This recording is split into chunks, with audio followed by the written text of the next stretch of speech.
Welcome again to the DZ Show. My name is Andrew, and this is my wife, Beck. Hi. Let's get into it. Great. Okay, so I know we kind of agreed that we would, at least for a while, start each episode with like a mindset type topic. Yeah. But I wondered if you would indulge me a rant Yeah. this time. Because like one of the worst crimes against humanity has just occurred. Oh, okay. Yeah, which is that someone was wrong on the internet. And now I've got like bags under my eyes. I can't sleep. It really gets on my tits. Okay. So I need to get it off my chest. Okay. And I didn't see the post, so didn't? you can tell me everything. Okay, cool. So this will be a little struggle session where I can feel a bit better about Yeah, 'cause I don't know. Okay. So this is one of the things that annoys me is that people have no concept of genetics. I posted in Fit Girl Club a picture of Corey Everson. So if you don't know who Corey Everson is, I don't know. I was about to say, if you don't know who Corey Everson is, have a good hard look at yourself.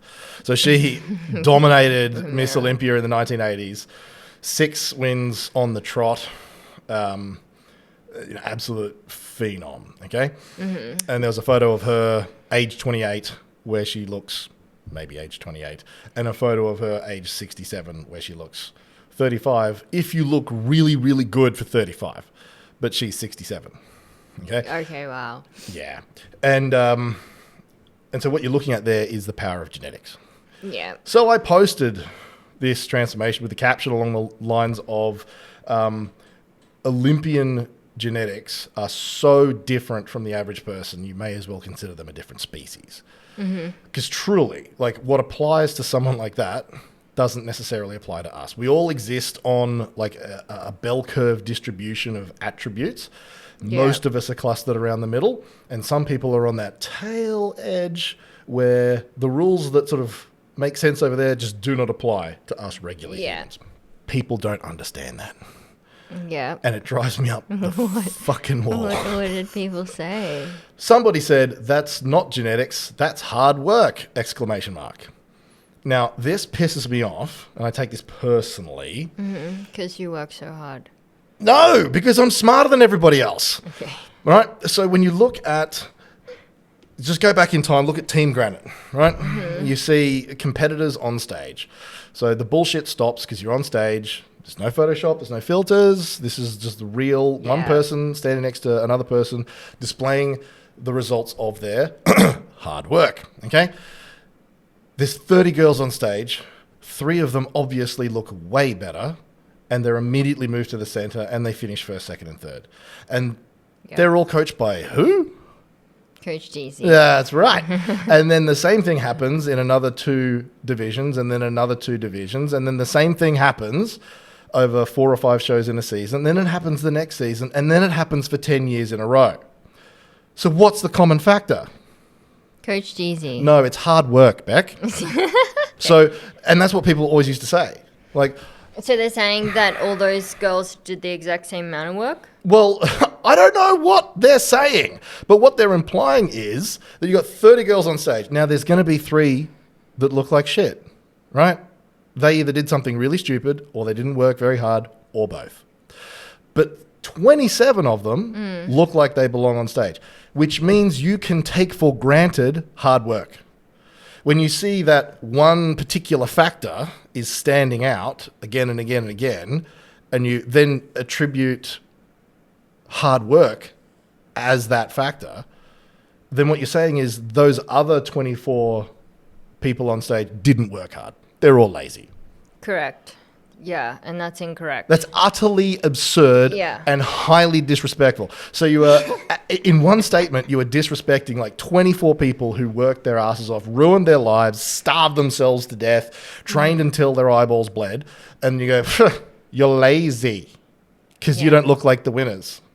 And at the same time, you're offending the shit out of me because I know all of those people worked hard, but some of them are a clear cut above because they had more intelligent advice. They worked hard and smart. That's the difference. At a local small show, that's going to be the difference. There's going to be the people who show up and they don't look right because they did dumb stuff and they didn't work hard enough. Non-factor. then everybody else, like, you have to work hard. Like, hard work, you just take that for granted. Of course you work hard. And then the difference is going to be, what were you working hard at? Were you doing dumb training? Is your diet dumb? Is your posing dumb? Right? There's an intelligence factor. Are you making good decisions? And then on top of that comes genetics. Yeah. Right? And so at the local show, it's going to be who has the best coach. Generally speaking, genetics probably will play into it. You know, some people don't have what it takes to win open height class 3 in Miss Bumfuck Idaho. Like, you don't have the genetics for that. And somebody else might half-ass it with really, really amazing genetics and be able to win at that show. So it's still a bit of a mixed bag. Okay. But once you get to the pro stage, once you get to Miss Olympia or Mr. Olympia, everyone is working incredibly hard. Everyone has God tier genetics. And everyone is doing something smart. Like, if you're doing something dumb, you wouldn't be there, right? So then it becomes purely a genetics competition because everybody there is obsessed. They have the access to all the best advice, all the best drugs. Yeah. In that case, they can get the best advice, the best drugs. They're obsessed. They're going to work hard. But ultimately, one guy is born Ronnie Coleman and everybody else isn't. That's it. Yeah. Right? Like, to look at the guy who gets 15th place or 22nd place didn't stand a chance at Mr. Olympia compared to Ronnie Coleman and go, you're lazy. Like, what the fuck are you talking about? Like, with more hard work, I can become Ronnie Coleman. No. Hard work is never going to turn me into Ronnie Coleman, Tiger Woods, Michael Jordan. You know, some people are born different. And that's okay, right? There's nothing wrong with you or me or the rest of us in the middle of that normal distribution curve. But you can just accept that talent exists. And that whole coping mechanism of, was it hard work beats talent when talent won't work hard? Yeah, I was wondering. What if talent does work hard? What if it, it's way better. Then it's way better. It's sort of like saying that everyone starts bikini prep on the same baseline. It's this like, okay, we're all starting on this date with the same of everything. It's like, no, you weren't a gymnast for like 10, 15 years in your childhood. You don't have all that muscle already there, like some of your clients already had if they were gymnasts. You don't have awesome genetics where your fat is evenly distributed across your body, so it's just like pretty fat. Yep. And so many other things. And so many other factors, Like, you can't say that everyone starts prep on the same wavelength. Yeah, and it I get it. Like, we have a cultural disease in Western civilization of this blank slate equalism, that we think that every organism that balances on its hind legs is born equal. And then if there's any difference in outcome, it's because of systemic oppression or they worked harder. Like, no. You know, like, if you have an IQ of 85, you're not going to be a physics professor at university. So you fairyland Gen X and millennials, the boomers lied to you when they said, when you grow up, you can be anything. They didn't mean literally like you. It's like kind of you, someone like you, maybe someone you know can be the president or an astronaut. The boomers said that. Did the boomers say that? Well, parents who love their children did. You wouldn't understand. But they did not say you can be anything you want. That's the story. That's like, you know, the American aspirational dream type thing. You get a job. They said you need to get a job and work on your superannuation. But there's this idea that, you know, if you work hard, you can achieve anything. No, if you work hard, you don't become an astronaut. You don't become Corey Everson. Yep. So my response. Okay, what did you say to that lady? Was correct. So she said, it's not genetics, it's hard work. I said, correct. Every 67-year-old woman who looks like a 67-year-old woman is lazy. Okay. And I mean, isn't that the inference? And then what did she say? Well, she didn't reply. But somebody else who was genetically who was born genetically bereft of a sense of humor or the ability to understand fucking sarcasm, then went on a paragraph about how much of an asshole I am and how I don't understand where people are coming from. I think that what that first lady was trying to say is, like, even though she has good genetics, she also worked hard. Okay. That's what she should have said. Take her side. Right? No. No. You just back her up. She should have. She also worked hard. Okay. But has good genetics as well. Well, I would agree with you, except for the fact that she started by saying that's not genetics. Oh, okay. See, I didn't see that. Yeah, she said that's literally not genetics. It's hard work. And also, there's no. So basically, elite performance is going to be genetics multiplied by the best practice plan of exploiting those genetics, multiplied by hard work, multiplied by time. Okay? So Ronnie Coleman wasn't Ronnie Coleman a day after going to the gym. Right? He had to have the genetics, he had to work hard, he had to get smart, and then he had to do it for 10 or 15 years. Okay? So it's all of those things. So my point is not it's just genetics. Some people are born better than you, therefore you should give up and never try. I'm not saying that. I'm not saying that. I'm not saying hard work doesn't pay off. I'm not saying that either. I'm just saying blank slate equalism is bullshit. Doesn't exist, It's ridiculous. Equality is this idea we have. It's not anything that exists in the natural world. Like 3 kids of the same genetic stock parents growing up in the same house are not equal. Then there's no way you're going to get billions of people to start on an equal blank slate. Yeah. And you can't ignore time and intelligent work, not just hard work. So yeah, that just drove me up the wall.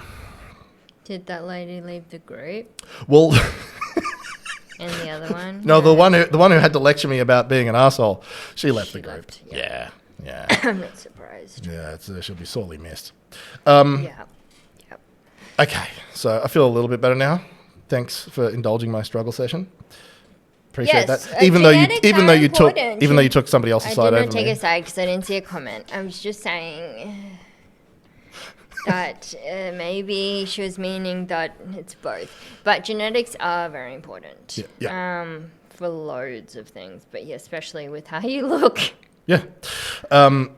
So, good segue with how you look, how you're going to look. So the mindset thing that I wanted to talk about was something I try and engender in my clients is an expectation of success. So if we understand the landscape, we've got these genetics, we have this time frame in mind, we accept we have to work hard, here's an intelligent plan, we can kind of make this equation that's going to add up to getting what you want out of your effort. Yeah. Right? And that is very, very different to the average beginner, no idea punter who's like, I'm out of shape, I want to get in shape, I'm going to go and do insert random shit here, right? And then hope that it works. Mm-hmm. So lots of people are out there trying to get in shape, operating off of hopes and dreams and wishes. Like maybe if I do this running boot camp, Pilates, whatever, and I do this diet that I found in a women's magazine or a social media account, then I'll get the result I want. Maybe, I hope. This causes me anxiety thinking about this. Right? And so we can't relate to that because we've got so much experience with like doing bodybuilding competitions, and I'm sorry to use the dirty B word so many times in an episode, but we are the master race when it comes to this shit. Like there's no other sport, if we can be charitable and call bodybuilding a sport, there's no other sport where you have to show up looking exactly the way you intend to at exactly the right time. So if you are starting a prep, you have the expectation that you will be getting the exact adaptations in your body that you want on a particular day. How different is that mindset to people who are confused and lost, flailing, thinking that it's about luck and blah, blah, blah. Or that they just haven't tried the right diet yet or the right workout yet. Because like how people believe in like that blood type diet or like, I don't know, there's just so many different things that they might think they they need to try something else. Yeah. So and I guess there is at least some logic in that. If it hasn't worked, I haven't tried the right thing yet. Yeah. Correct. But then, circling back to my point, go to the master race. Don't go to kickboxers and triathletes and, I saw a gymnast who looks good. No, there's only one group of people that does nothing except tone up, lose weight and tone up, right? To the most extreme extent. And as a result of that, we have that expectation of success. It's like, okay, we know your skin folds are this now. We know your body weight weighs this now. On July 16, your skin folds will be this number. Your scale weight's probably going to be something like this, plus or minus a kilo or two. And you're going to look like that, right? My question is, who's more likely to follow through with a plan? Whether the plan is good or bad, who's more likely to follow through with a plan, stick to it and work hard? The person who has is operating on zero knowledge and 100% faith. Hopefully, maybe this will work. But really, there's some nagging doubt in the back of my mind because I've tried 5 other things and nothing works. Right. I've tried everything and nothing works. Right. Who's now starting to lean into this whole genetic mythology of maybe I'm just a fat type of person. I'm a different type of person. I'm a person in a bigger body. Blah, blah, blah, blah, blah. Right.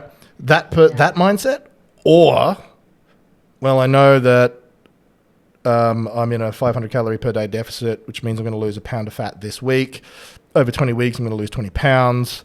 It won't be exactly a pound every week, but it'll average out to that. And then that will correlate to a waist measurement of something like this, a body fat percentage of something like that, a scale weight of something like this, and an aesthetics that will be just right. Yeah. Who's going to stick to the plan?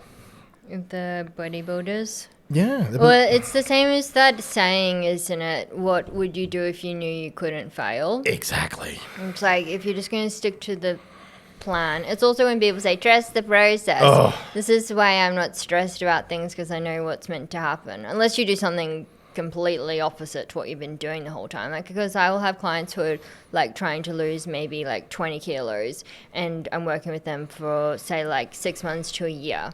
And so that's a good time frame to lose that amount of weight. Like, Absolutely. It's not like you're doing it in a month. So, and then I'll just look over what they achieved in the past 2 months as an average. And that's not even like perfect macro tracking or perfect training or getting it all done, right? It's just like what you're doing, following my advice, but like average. And then I can look at how much they're going to lose in the space of the next 6 months just based on that. Yep. And then that makes sense. Okay, keep going. Yep. Because if you want to lose 15 kilos by this time, you will. 100%. That is what I'm talking about. That is the expectation of success. And that's just going to set you up to bother following through tomorrow. Like, if I had some ambitious plan where like there's some payoff that I want and I think I can achieve it by doing plan X, but really I have no idea if plan X is going to work. Oh, and by the way, plan X involves being hungry, miserable, tired, sacrificing things that I enjoy, prioritizing things that I'd rather not, blah, blah, blah, blah. If it sucks to do plan X, and I don't know if plan X is ever going to work anyway, what are my chances of sticking to it? Like, not as good as if I know. Like, my analogy is saving money. It's like, I need $10,000. I can save $1,000 each month. So if you deposit $1,000 each month for 10 months, you know you're going to have $10,000. That is an expectation of success that everybody can understand. Not everybody can put their hands on $1,000 extra dollars a month, especially not nowadays. But they can understand those simple maths. And it's exactly the same with, okay, you, with your ability to stick to the diet, your ability to train, over the last 2 months, you've achieved this. Do that 3 more times, and you'll probably get 3 times the result. It's the maths is just that simple. And so you could probably get through to a client if they've got that 2 months track record where you can look back objectively and go, hey, you achieved this. You did this. So you can do it again. Yeah, that's one of the great things about that. The Trainerize app, you can look back for like years. Like, I'll have clients who be like, my waist is just not changing. Then I look at the year of results and it's just like a graph going directly down. Yep. I had the same conversation with someone 2 weeks ago. Yeah, my waist just isn't changing. Let me just have a look at that. And there's a graph that just goes, Yeah, what are you stressing out about? It's been working. It will keep working if you keep working. It's as simple as that. Yeah, just don't do anything different, basically. Don't do anything different. So what do you need to focus on? So we've already covered, like, a fat loss is a calorie deficit, Yeah. right? That's what it is. And we've kind of spoken a bit about what we think or what we've observed. This is what people do wrong. I think men do some things wrong. I think women do some things wrong. What should you focus on? Like, what do you need to do right to keep... Post-fat loss. Well, Once you've reached your goal not weight. necessarily to post-fat loss, but to get the fat loss in the beginning and to keep the fat loss off. Yeah, so keep doing all the things that you did to get in shape. Obviously, like, don't go back to all the bad things you were doing that got you out of shape. And then, yeah, maintenance, macros, and continuing to track your macros, and continuing to train, as in strength train. Yeah, I Because think... then I guess the thing that might vary then is, especially with things like comp rep, is, are you going to keep doing cardio? Probably not. Nope. like we only use that as a tool when needed. Like, it's not fun. On a higher level scale, and before you sort of get there, I think the things you need to focus on that people maybe don't focus on enough is muscle growth. Like, the more you're obsessed with trying to get strong and grow muscle, the easier the fat loss process seems to be, even as a perception. Like, every married couple who starts getting in shape, what's the wife always mad about? How fast her husband loses fat compared to her. Why? Because he's bigger and he's got more muscle, he's got a bigger metabolism. So if you can move your body mass, body composition, muscle mass in that direction, that's going to make it easier. You're a bigger calorie sink. So yeah, and I think also clients notice changes more quickly than, like, their clothes start to fit better. Even if, like, the scale weight doesn't change dramatically, they'll be like, oh wow, this fits better and I hadn't worn it in ages. 100%. And that is the magic of strength training. Yeah, that's the magic of recomposition. Yeah. So yeah, the scale hasn't moved that much or hasn't moved at all, and yet clothes fit better, you're a smaller size because you are more dense. Yeah, your body is a different shape now. It's a different composition and thus a different shape. Absolutely. So I think people should focus on that. You should be really obsessive about that. Also, losing fat is easy, fast, and fun. All you have to do is one thing: achieve a calorie deficit. There's a lot wrapped up in that, but that's really all you have to achieve. You don't have to spend any time. You don't have to expend any effort. You just have to be 500 calories worth of hungry every day, and you will drop a pound. You do one thing in 1 week, and you lose 1 pound. That's pretty much instant gratification. In terms of improving your physique, the time frame of a week is instant, right? Let's go back to bodybuilding, the master race. We think in terms of years. Next year I would like to get on stage 2 kilograms heavier, maybe. Yeah, and then look at me as a competitor winning now, and then look at me as a competitor fitting in on stage 5 years ago. It's like a 5-year transformation. That's the way that's the time frames we're thinking of. So when you compare that to fat loss is easy, fast, and fun. It's just done in a week. Why do you think it's fun? Because you like transformations. It's fun for you. It's fun because you get the instant gratification. Okay. Whereas if we want to grow muscle this week, what have we got to do? That's a very slow process. We've got to train hard. We've got to train smart. We've got to make sure we eat enough protein every day. You probably have to force yourself to eat more food. You may have to force yourself to eat. You have to do all of these things every day. And after a week, what have you got? Nothing. Right? There's no fun, right? Yeah. So it's a great reminder of that is that Ronnie Coleman video when he's like in prep and he's eating the grits or something at like 2 a.m. Weird, like dude. Yep. Porridge, and he's just eating it, just like you just can't imagine how painful that is. Just force feed yourself the most bland, boring food, especially, and to like wake up and eat more food when you're not hungry. It's just so insane. Like, people don't really understand all the work that's involved with being a bodybuilder at that level. 300 pounds and ripped, yeah. So, there's no way you do that without a stack of steroids, but that's not enough. Then you need a bunch of growth hormone, but that's not enough. Then you've got to take insulin so that your body has a higher capacity to absorb carbohydrates. Okay. And then you have to force feed yourself those bowls of potatoes and rice. That's why they're doing that. That's why I didn't know that they needed to take insulin. Yeah, they're taking insulin so that they can, because everything's enhanced, right? They're superhuman in every way. In the androgenic anabolic steroids pathway, the growth hormone pathway, and the insulin pathway. So they've supercharged their ability to absorb nutrients. So then they have to sit there with the bowls of carbs and eat them. Like, that's what you have to do. And what happens in a week? Nothing. Yeah. Like, you suffer and you work hard and you invest time, just hours in the gym, and you get nothing in a week. But for fat loss, all you have to do is just not eat 500 calories that you would normally eat, which takes 0 time and 0 effort. And then, I get on the scales and I'm a pound lighter. There's the fun. Some people, I think, easy, fast, and fun. That's really hard, though. But most people think that's really hard. So most people think that's really hard, but what is actually hard is growing the muscle. Now, you don't need to go and take steroids, growth hormone, and insulin and force feed yourself 1,000 grams of carbs a day. But you do have to put in work, and you do have to do it for a long time. So I think it's better if you start that process and get very obsessed with that first, because you're going to be doing that for a hell of a long time. You should be doing that for the rest of your life, right? You should start training and keep training, because it's got a bunch of health benefits. Yeah, definitely.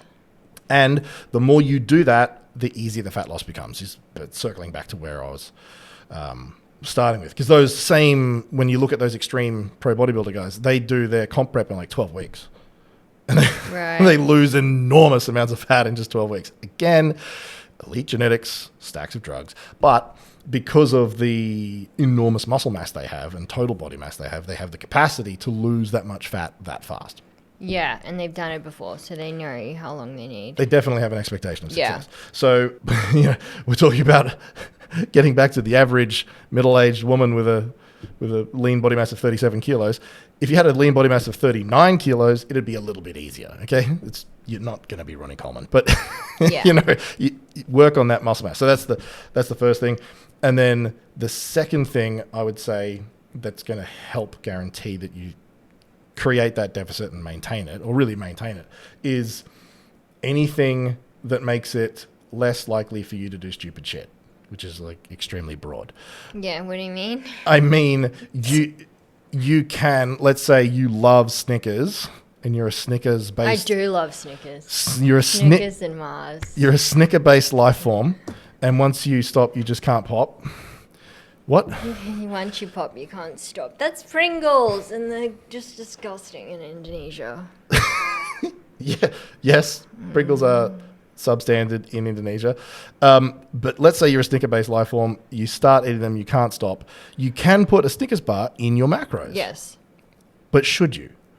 Because if you're Probably not. If you want more volume, you need to eat more like fruit and vegetables. Correct. There's the second problem. The first problem is you start eating Snickers and then you don't stop and you blow through your diet, right? So that's a problem. So you've just laid a trap for yourself. It's like a psychological problem. Yeah. You've laid a trap for yourself. The other trap is exactly what you've just said.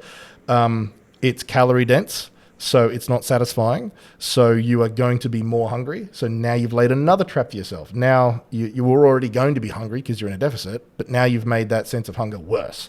So you've increased the probability that you're going to chuck it in the fuck it bucket, right? And just go, it's too hard. I'm going to eat a cake. There's a great example, though, of one of your bikini models back in the day, a fitness model, who would eat a Mars bar every day and KFC every day in prep. A Colonel burger or whatever it was, a fillet burger, and a Mars bar was her lunch every day. And everyone hated her so much. She just like won everything. I mean, not everyone Team Granite, everyone on other people's teams were like, she's on drugs. Like, no. Yeah. And was it so she got in shape like pretty early? So then was she just on maintenance macros leading in? No, she was dieting on that. She was dieting on that, which is impressive. So her off season was something like 20. We're going back to 2018, 2019 now. Her maintenance was about 2,400 to 2,600 calories. We started prep on 2,000 calories. Did most of the prep on 1,800 calories, and still, when she was on 1,800 calories, she had the burger and the Mars bar for lunch, and it was only like the last 4 weeks. The brutal deficit was 1,600 calories. And so she said that on social media, and then one of the fake coaches was telling her whole team, because her whole team was complaining to her, that they were what is this person starving. doing eating 800 calories with abs? Because and blah, the blah. fake coach was And the fake coach said, oh, that's because she's on drugs. But she wasn't. That fake coach is no longer a coach, thank God. I bet she's a life coach now. Maybe. God. She's probably like a single mother who teaches people how to find a husband. Starving all her clients. Useless, mental. Yeah. Just all bad. Yeah. So if you want to maintain your calorie deficit, I think you should be focusing on weight training, growing muscle. Like it's not intuitive, but it pays off. Yeah. And then you should it's rule number 4 of the Granite rules. Don't do stupid shit. Like, don't be dehydrated, because that will make your stomach emptier. It will increase feelings of hunger. Don't, as you were saying the other week, skip meals. Yeah, don't go too long between meals. Unless you're used to intermittent fasting. Like, you can get used to anything, but if you're not used to it and you skip a meal, it's going to be a tragedy, and you're going to feel starving, and that's going to trigger potentially a mistake. Don't put calorie-dense, sugary foods in your diet, which is then going to not fill you up and make you more hungry and run the risk of all that stuff. So don't do stupid shit. Train for muscle, don't do stupid shit, and you will make it easier to do the calorie deficit. Make it more likely that it's going to work well for you, and you're going to be more successful. And then I guess your points were, don't flip-flop back to a terrible lifestyle. If you have this terrible lifestyle that leads you to being out of shape, you shouldn't have this binary switch of I'm being bad, I'm being good. Like, sure, that might be a good way to start. Like, you do an 8-week challenge or something, you go, right, I'm all in. I'm going to be a nerd. I'm going to track my macros. I'm going to train. I'm going to be obsessed with a short time frame. You know, you're making it more palatable for yourself to go, I'm doing a thing. Instead of thinking about your whole life. Instead of thinking about your whole life, just 8 weeks. You're just doing a thing. But then some point in those 8 weeks, you should probably start to modify your mindset to go, all right, I'm not going to go back to being bad. I'm going to find a middle ground at least between the old lifestyle and the new lifestyle so that I can maintain this. Absolutely. Yeah, if you want to be an in-shape person, you have to do all the things that an in-shape person does. And that doesn't mean, particularly when it comes to maintenance, it doesn't mean hours and hours and hours in the gym and heaps of training. Like, because once you've got your body fat under control and your diet under control, then body fat isn't really much of an issue anymore. And really, you're just training the muscles. And training the muscles doesn't require doing 20 exercises and training 7 days a week and all that sort of stuff. Yeah, no. So doing like super long, high volume workouts is not necessarily going to be more beneficial. Well, I mean, it's not going to be more beneficial at all. Yeah. I mean, I can't even think of a necessarily situation that requires more stuff beyond a certain point. So you'll see like beginners when they get a Coach Easy program. So my programs... And they always do workouts. It happened to me the other day. I sent one of my clients, because it was like an upper lower split, and I sent one of my new clients, she lives in Florida, I sent her the program, and I was like, yeah, Pico, upper lower split, go for it. And then we had our first like call, like check-in for that week, and she's like, yeah, sorry, am I meant to be doing like all of upper and all of lower on one day? I'm like, no. And she's like, oh my God, thank God. Like I did that. And I was like, whoa, I'm going to be like in amazing shape in like a week doing this. And I was like, no, it's an upper lower split. So definitely not. But also if you're doing all of that in one day, you're probably not doing it the way we would like you to do it.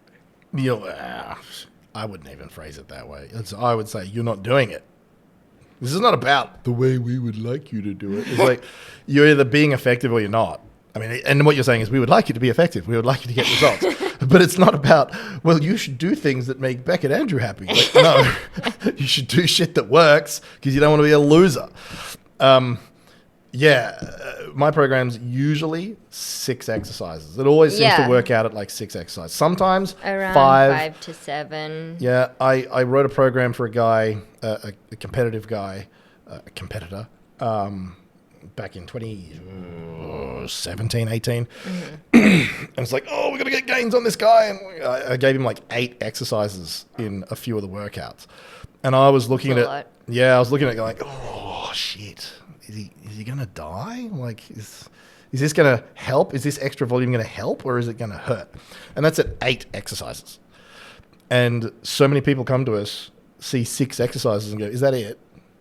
I'm like, bitch, come here. Let's sort this out. Because back in the day, like at Granite 4, like all of the stereotypes would walk in the door. Like when I was doing face-to-face PT. Leg day is my favorite. Oh. What do I say? You've never done leg day. Same with the cardio. I love doing HIIT. I love HIIT and leg day. You've never done either. Like you've never done either. That's a fact because you just said those words. Yeah. And so it was a stereotype so many times.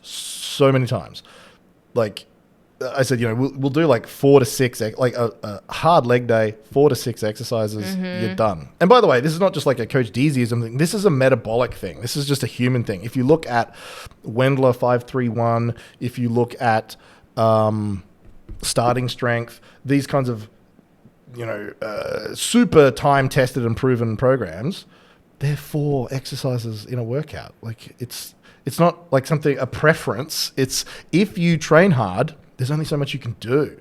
Like you can train hard or you can train long, but you can't train hard and long, to quote Dorian Yates. So the stereotype would be, I love leg day, it's my favorite. I'm like, okay, let's do legs, Susan. And why does it always have to be the 25 kilo plate for back extensions? We used to bitch about that behind your back. Yeah, did you bitch about winning all the time? No. Yeah, that's right. So I would do some foreshadowing on your part. I go, okay, leg day. First exercise, Ukrainian deadlifts. We'd do some warm-ups, 3 sets of that. Then, right, we're going to do back extensions because we're going to get the best glutes and hamstrings on stage, and we're going to dominate. They'd get through 2 work sets of the back extensions, and then many people would quit then. They go, I'm done. Yeah. Because they've never trained before. So like the ability to push yourself hard through 4 to 6 leg day exercises is something that you need to learn. Your body needs to be conditioned to adapt to that. If I push you like a competitor through 2 exercises and all you've done is your own gym work where you think leg day is fun, then they make it through 1 2/3 exercises. And then they're done. Some of them literally vomiting. And I'm not even going, no, you can't rest 45 seconds and then train again. No, I'm talking 3 minutes rest between sets. Yeah, you do give people rest. Yeah, because that's my time to talk.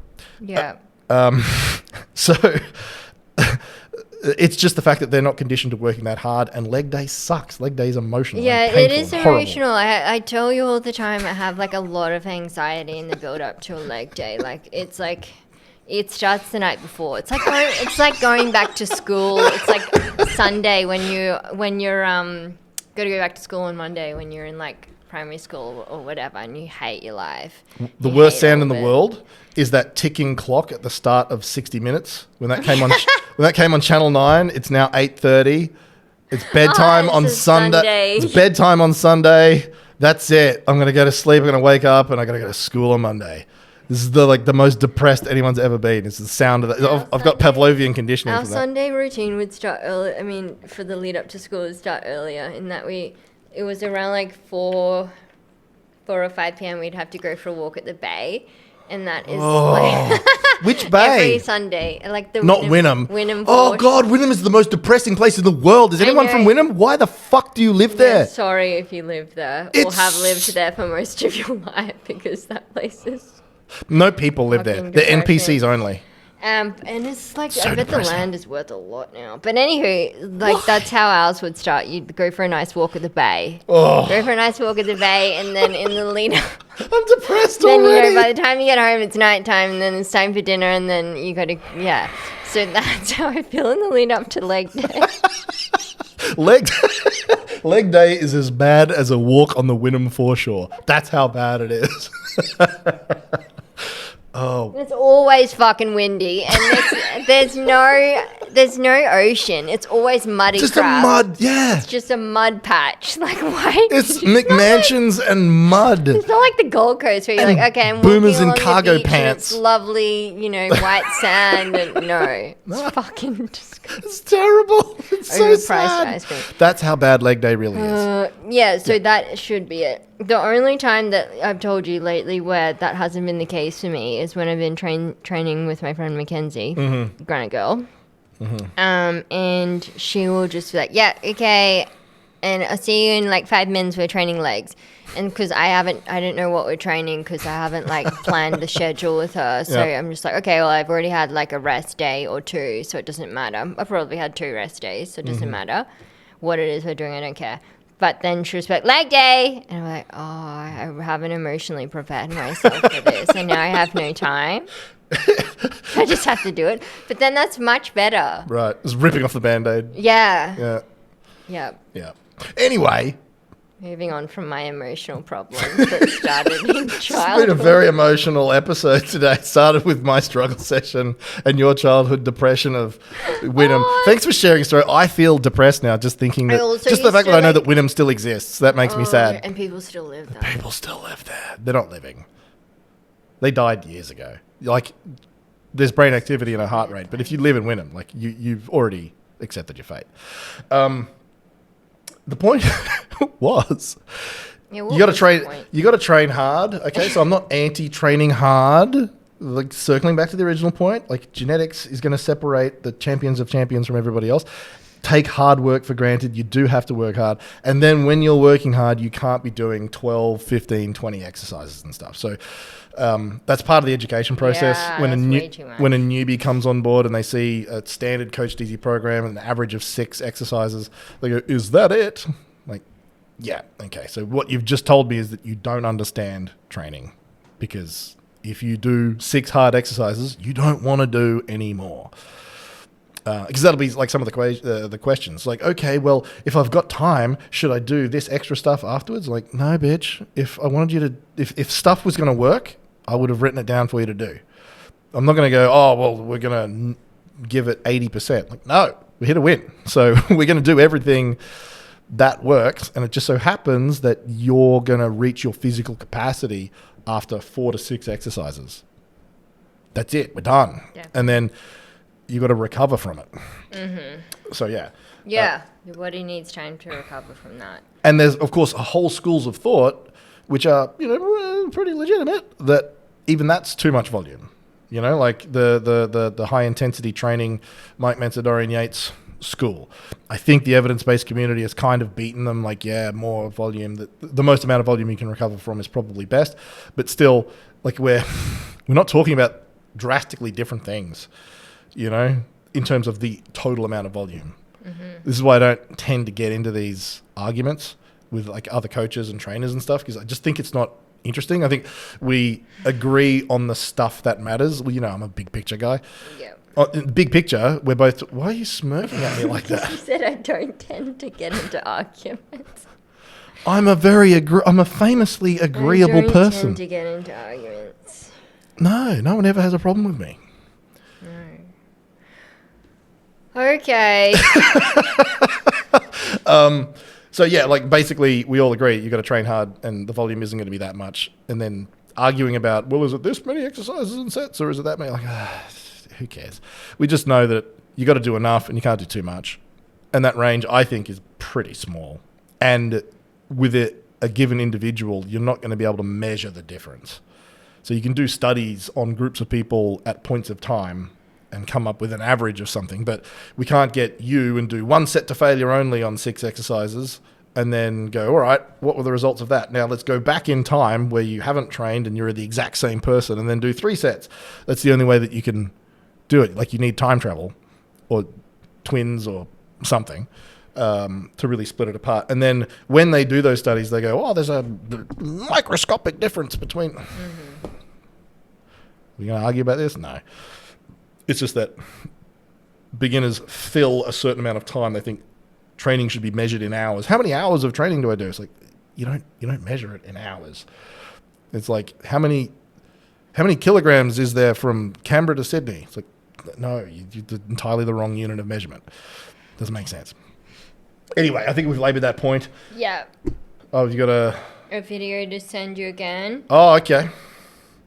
Is it on the IG? Yeah. Because that's what the kids call it. That's where IG. No, they don't. That's where I function. What would you know about with the cool? Which one of us is going to be more likely to be in touch with the hip young cool kids? Come on, let's be real. Right. Right. Right. You're right. Sorry. Yep. Of course I'm right. I'm talking. It's Bali. It's about Bali. It's about Bali appropriate. Bali. Let's have a look here. Okay. Girl assaulted on the Canggu shortcut. Road rage. Beeping. Unintelligible talking. Oh dear.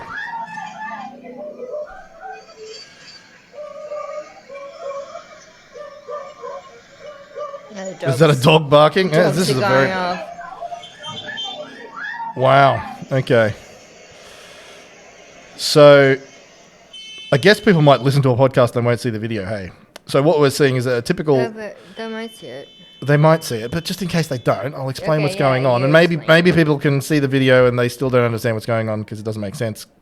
So this is the infamous Canggu shortcut, which is a very narrow road. So there's room for like a truck to go in one direction and then one scooter to go in the other direction on the side of the road. And this annoying woman has stopped her scooter. Right in the middle of the... Well, it's not in the middle. It's far over to the left, but the thing is that's blocking the whole lane. So the whole road is like you can just fit a car and just fit a scooter. You can only fit a car one way. One way. Cars only go in one direction. Cars only go in one direction for that reason, because it's that small. So when you stop, you are blocking a whole lane of traffic, effectively. I mean, yeah, what she's done is very annoying. Yeah, so I can sympathise with this guy's frustration. Yeah. But... generally, you don't need to go around like kicking people off their bikes. Yeah. So, I can sympathise with this frustration, but he didn't handle it very well. I mean, firstly, any situation where you end up assaulting a stranger, it's kind of an understatement to say you didn't handle the situation very well. Yeah. But what I'm saying is, he's actually I don't have sympathy with him because he's contributed to the problem. Mm-hmm. So. Again, let's go big picture. For those of you who don't understand Asia, like, so one of the differences between like the Anglo-Saxon English culture that we are derived from and the Asian culture is like how politeness works. This is something that you were very slow to learn and you got very angry about, and that was very entertaining for me to see you get angry about it. Indomart. Well, I was going to think about airplanes, Indomart, supermarkets, doorways, escalators, roads. So the way it works when you're English is that you would just die if you ever inconvenience anybody. Oh, did I get in your way? I'm so sorry. I'm the worst person. I would never, blah, blah. Right? So that's kind of like the social construct, is that we all go around trying to not infringe upon anybody else's personal space or inconvenience them in any way. Oh my God, I'm so sorry. Right? The Asians invert that. Not Japanese, but like the rest of them pretty much. They go, well, I'm doing some yard work on my house and there's and it's going to require, it's going to require 2 cubic meters of gravel. And I just need to dump it on the road where you drive. So no one can drive anywhere. Yeah, sorry. And I'm just going to dump it here because that's what I need to do. Right? So I'm going to be a massive inconvenience to everybody else around me. Or I feel like having a conversation with my friend and I'm going to do it at the bottom of the escalator or in the doorway and be a massive inconvenience to everybody else. All right? All these sorts of things. And the social contract is everybody else just goes, that's cool. And then the quid pro quo, the reciprocal, is when everybody else needs to be a massive pain in the ass and hugely inconvenient, everybody else is expected to just go, oh, okay. So, like, someone at an airport would piss you off, or inside an airplane, because they're just blocking the world because they need to do something, and then you would rage, and I have to sort of tap you on the shoulder and remind you, no. It's your job to be polite and just accept somebody needs all of the space. And then nobody gets cranky, nobody beeps and assaults and shouts, right? If you understand that, right? And so this guy hasn't adapted to Bali life. So what he should have done and what he could have done, and why I don't have sympathy, is that he actually contributed to the problem. So there's a scooter stopped, which is blocking the whole lane of scooter traffic, and a truck that could get past. But if he just waited for 2 seconds behind her, the truck would have driven past and he could have driven around. So the fact that he was trying to jam his scooter into a space that it doesn't fit because he has the right to do so or something, that meant the truck couldn't move. So he actually created that traffic jam just as much as she did. And then he got mad at her, which is why he's a dickhead. Yeah. Wow. Yeah. And do you have any like gossip on this? Do you know like who it is or? They said from whatever latest reel I saw that it is some guy that trains at Top Gym. Which means he's Russian? Likely Russian, yeah. Yeah, I mean, I saw it and... Because they had, like, various photos of him. I think he had, like, done something else, like brake checking some other person previously. And they already had photos of him. So they've just sort of, like, compared the photos. Yeah. I don't know how accurate that is. They're going to have to, like... Just rumors. They'll sort it out. Well, my prejudice looks at that and goes, well, he looks like a white guy, but I bet he speaks English with an accent. Like, there's just no way that's an Australian, a Kiwi, a Canadian, American. It's not. They would be like, yeah, you're right. It's like when you see a guy at Nusa Dua or whatever, not Nusa Dua, where's the surfing place? Uluwatu. When you see a dude in the surf at Uluwatu punching a woman, you go, it's not going to be someone who speaks with an English accent or an Australian accent or an American accent. No, he's French. So it's going to be somebody who doesn't speak English who's behaving like that. But anyway, interesting. The road rage is becoming a thing in Canggu nowadays. It's intense. Yeah. Okay. Well, I'll be interested to see how that turns out if he gets in trouble or whatever, because it is fuck around and find out island. You do that stuff like that on camera, it's not going to end well for him. It's just not. especially if that woman was Balinese. You're fucked, mate. If you do that to a local. She sounded Australian, but that's besides the point. Okay. All right. Well, I think that's... We've definitely talked a lot. We've talked a lot. Apologies. Or you're welcome, depending on whether or not it was annoying or entertaining or interesting. It was insightful. It was insightful and brilliant. Absolutely. Cool. Yeah. So we'll end it there. And if you are looking for coaching programs or no bullshit advice, hit the links below. See you next episode.